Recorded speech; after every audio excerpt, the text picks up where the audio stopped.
পশ্চিমবঙ্গে কালবৈশাখীর ঝড়ের তাণ্ডবে রাজ্য জুড়ে অন্তত ৮ জন নিহত হয়েছেন।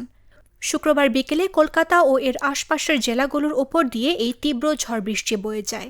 ঝড়ের আঘাতে উপড়ে গেছে বহু গাছপালা, ভেঙে পড়েছে ঘরবাড়ির দেয়াল। এর ফলে রেল ও বিমান সেবা মারাত্মকভাবে বিঘ্নিত হওয়ার পাশাপাশি কলকাতায় তীব্র যানজটের সৃষ্টি হয়েছে। ঝড়ে নিহত ব্যক্তিদের প্রত্যেক পরিবারকে ৪ লাখ রুপি করে আর্থিক ক্ষতিপূরণ দেওয়ার ঘোষণা দিয়েছেন মুখ্যমন্ত্রী শুভেন্দু অধিকারী। ঝড় বৃষ্টিতে এবং বজ্রপাতে কলকাতা সহ রাজ্যের বহু জায়গায় অনেক ক্ষয়ক্ষতি হয়েছে। আমাদের কলকাতা কর্পোরেশন, বিধাননগর কর্পোরেশন, এগুলোতে কলকাতা পুলিশ কর্পোরেশন এবং আমাদের যারা লোকজন আছেন তারা করছেন। মাননীয় মন্ত্রী অগ্নিমিত্রা পাল মহোদয় এটা মনিটরিং করছেন, অনেকটাই ক্লিয়ার হয়েছে। আলিপুর আবহাওয়া দপ্তর জানিয়েছে, শুক্রবার বিকেলে কলকাতায় ঝড়ের সর্বোচ্চ গতিবেগ ছিল ঘন্টায় ৮৮ কিলোমিটার। কালার এক্সপার্ট ডার্ক স্যাপ এবং মাইল্ড অন হ্যান্ডস টেকনোলজি সমৃদ্ধ অরিক্স অ্যাডভান্স ডিটারজেন্ট পাউডার আপনার লন্ড্রি এক্সপার্ট। ঝড়ের দাপটে Rashbehari, Rabindra Sarobar, Netaji Nagar, Tollygunge, Harish Mukherjee road, Ripon street, park street, Mallick Bazar ও এজিসি বোস রোড সহ মহানগরের বিভিন্ন এলাকায় একের পর এক গাছ উপড়ে পড়ে। পরবর্তীতে কলকাতা পৌরসভা, পুলিশ ও দমকল বাহিনীর কর্মীরা এসে গাছ সরিয়ে রাস্তা সচল করেন। ঝড়ের কারণে শিয়ালদহ ও হাওড়া শাখায় ট্রেন চলাচলে বিঘ্ন ঘটে। গাছ ও ডালপালা ভেঙে পড়ায় অনেক জায়গায় ওভারহেড তার ছিঁড়ে যায়। কলকাতা বিমানবন্দরেও বেশ কিছু সময় প্লেন ওঠানামা ব্যাহত হয়। কলকাতায় ঝড়ের কবলে পড়ে 2 জনের মৃত্যু হয়েছে।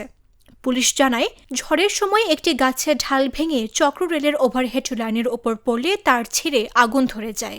এতে বিদ্যুৎস্পৃষ্ট হয়ে এক যুবকের মৃত্যু হয়। অন্যদিকে কলকাতার চেতলা এলাকায় ঝড়ের দাপটে দেয়াল ভেঙে মাথায় পড়লে রবিন কুমার ঠাকুর নামে এক ব্যক্তি প্রাণ হারান। রাজ্যের জেলাগুলোর মধ্যে পুরুলিয়ার বজ্রপাতে সবচেয়ে বেশি প্রাণহানি ঘটেছে। জেলাটিতে বজ্রাঘাতে 3 জনের মৃত্যু হয়েছে এবং আহত হয়েছেন আরও 2 জন। পুলিশ সূত্রে জানা গেছে, শাশুড়ি থানা এলাকার বাসিন্দা চৈতন্য ধীবর কাজ শেষে সাইকেল চালিয়ে বাড়ি ফেরার পথে বজ্রাঘাতে মারা যান।